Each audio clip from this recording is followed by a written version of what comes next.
we must acknowledge that the Ho-Chunk people, who have lived in southern Wisconsin for thousands of years. The Four Lakes region was their home long before the Europeans came into this area. We also need to acknowledge the circumstances that led to their forced removal and honor their legacy of resistance and resilience. Many Ho-Chunk are living in the area today and are participating in the current planning for the future parks.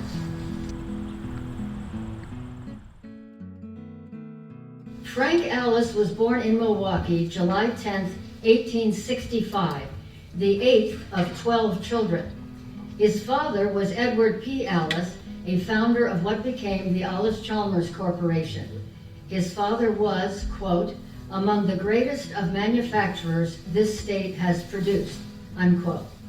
Frank Allis came to Madison from Milwaukee in 1893, 3 years after his marriage to Lillian Page in a double wedding ceremony with her sister.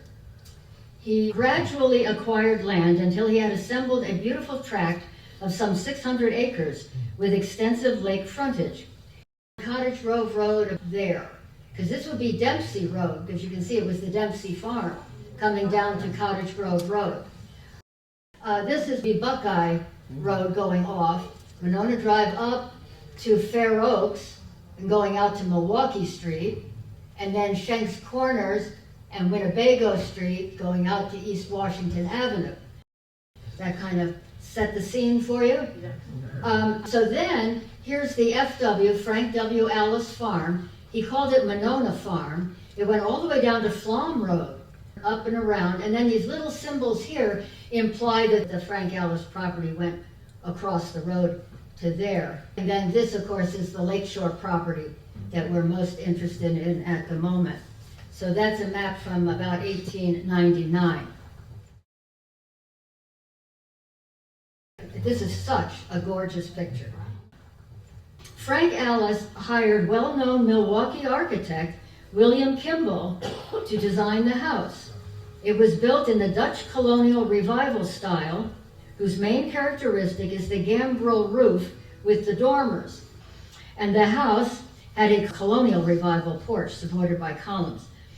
The back porch was just like the front porch, that same colonial architecture, all open, and an upper porch on the second story, just really beautiful. And the house was valued at $10,000. And actually this house had a telephone, one of the first telephones outside the city of Madison, installed in 1895. Since coming to Madison, Frank Allis devoted all his time to his farm and achieved much distinction in the raising of livestock, as well as in other lines of agriculture. Today, we would call him a gentleman farmer, meaning that he hired other men to do the actual labor on the farm. The Allises were recognized by their neighbors as of the aristocratic type. Frank had a chauffeur and a valet, and Lillian was a gentlewoman in every sense of the word. A boarding house for the dozen or more men who worked on the farm was located at what is now 4202 Monona Drive. It was said to have been run by Mrs. Allis, but another source says that a Mrs. Delbert Scott, whose husband was Mr. Allis's chauffeur, actually ran the boarding house. And again, I think that's more logical because she was a lady from Milwaukee and wouldn't have actually run the boarding house. Now, the interesting thing about this house is still there. It became the Monona Drive Nursing Home, owned by Robert Gorder, who also at the time owned the Middleton Village Nursing Home and Rehab Center.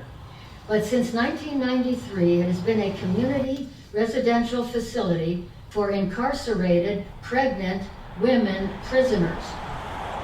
Frank Custer, some of you might remember him as a Capital Times newspaper reporter and Madison historian, collected descriptions of Frank Allis. Quote, he was a rotund, red-faced guy who was not particularly a prosperous farmer. He was prevailed upon by his family to go to Madison to operate the farm. He had a problem, drink. The family figured a farm would keep him away from it, unquote. So said a Matthew Maher. And here's another quotation. Frank Allis drank terrible. His brothers thought the best way to keep him from it was to put him on a farm. So they bought the farm for him, said an Earl Hungerford. Not surprisingly, Frank Allis died on Monday, October 25th, 1915. And his obituary says, quote, after an illness somewhat of a paralytic nature extending over several years, unquote. He was 50 years old. The funeral service was held at the home, but burial took place at the Allis family mausoleum in Forest Home Cemetery in Milwaukee. And by that time, the property looked like this. Now you see some development happening. Frank Allis and his wife had no children. Other people living in the area had to send their children to Nichols School, which was all the way down here, school number 3.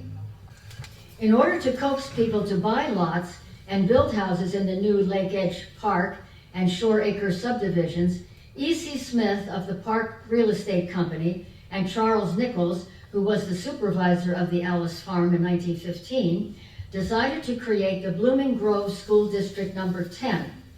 But they needed a site on which to build a new school. They approached Mrs. Allis, and she offered to donate 2 acres of land at a meeting on March 21st, 1916, as a memorial to her late husband. And that's why Frank Allis School is always called Frank Allis School. It's not just Allis School. And she donated land on the Buckeye Road, right down along here, which was part of their farm originally. This is a picture of what it looked like when it first opened. It was designed by local resident and local architect Lou Porter. He was also the on-site supervising architect for the replacement, the new state capitol building being built in downtown Madison at the time. And Lou Porter had a house on Lake Monona, sort of across from where Michael's Frozen Custard is today. So he was not only a very prominent and well-known architect, but he was a neighbor and lived in the area. The school opened in 1917, and it cost $7,500. It was expanded several times over the years, with the original building being torn down in 1956. Frank Allis remained a, quote, rural school run by the Blooming Grove School District until 1961, when it became a part of the Madison Metropolitan School District. After Frank Allis died in October of 1915, his 680-acre farm and house were sold in November of 1916 to former Madison Mayor Adolph Kaiser for about $125,000 to $150,000. Now that's the house and all that land for $150,000. His son, Paul Kaiser, ran the farm because he actually graduated in agriculture from the University of Wisconsin until 1926, when he started selling what? Kaiser Ford cars. Yes. And for a while he ran the Frank Allis farm until they decided automobiles were the way to go. And so he transferred over to automobiles. And this is what the house looked like about 1920. They added a garage at the very end for an automobile. So in October of 1917, the house and the 10 acres on the lake were sold to Dr. Herman Gilbert. He was chief of staff at St. Mary's Hospital, where Father Leo Rummel, a Norbertine priest, became the chaplain in 1920. The doctor's specialty was what we would now call radiology. He was director of the X-ray department at St. Mary's Hospital and also at Morningside Sanitarium, the TB facility located off Femrite Drive that is now known as Tularian Drug Treatment Center.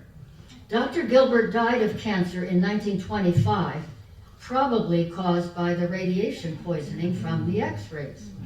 And because he was also involved in the TB facility, it's my theory that he added the sleeping porch, because that was a cure for tuberculosis, or maybe a prevention from catching tuberculosis, because you slept in the fresh air. And I imagine that he might have added the sleeping porch. I have no documentation on that, at least not yet. In July of 1924, again a year before he died, Dr. Gilbert sold the Frank Allis house and the 10 acres to Josephine and Marguerite Mahoney for $35,000. Now the Mahoney sisters were born in Fox Lake, Wisconsin. They came to Madison in 1874. Josephine was one of the first people to become interested in the improvement of the Italian settlement, the Greenbush.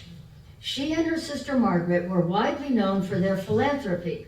They donated money to many Catholic churches and charities in and around Madison, and especially to St. Joseph's Church in the Bush, which was run by the Norbertine priests. Is it beginning to come?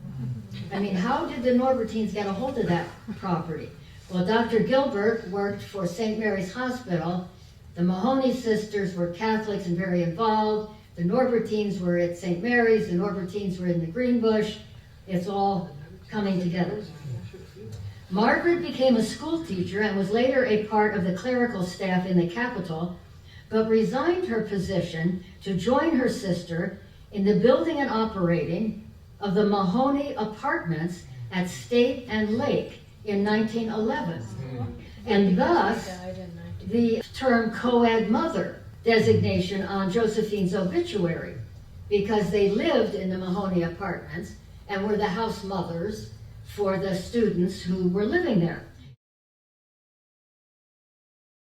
Josephine and Margaret Mahoney gave the house and 10 acres to the Norbertines on November 30th, 1929 for, quote, $1 and other good and valuable considerations. The gift of the novitiate filled a long-felt need for a place of seclusion in which candidates of the order could experience the religious life. It was officially called St. Augustine Priory, but quickly became known as the Norbertine Novitiate. Young men between the ages of 19 and 22 who desired to join the order of St. Norbert, either as priests or brothers, spent 1 year at the novitiate without leaving the grounds.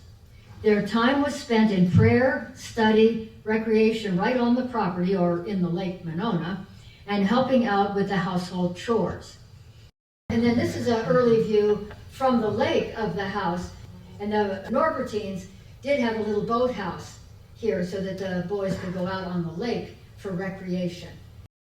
Now, like the sleeping porch might have been added by Dr. Gilbert, I believe that this Lannon stone faced front addition where they took off the porch was probably done by the Norbertines, because these boys were supposed to be secluded. If you wanted to visit or had some business with the Norbertines, you had an outer vestibule and then an inner vestibule, and you never really got in the house.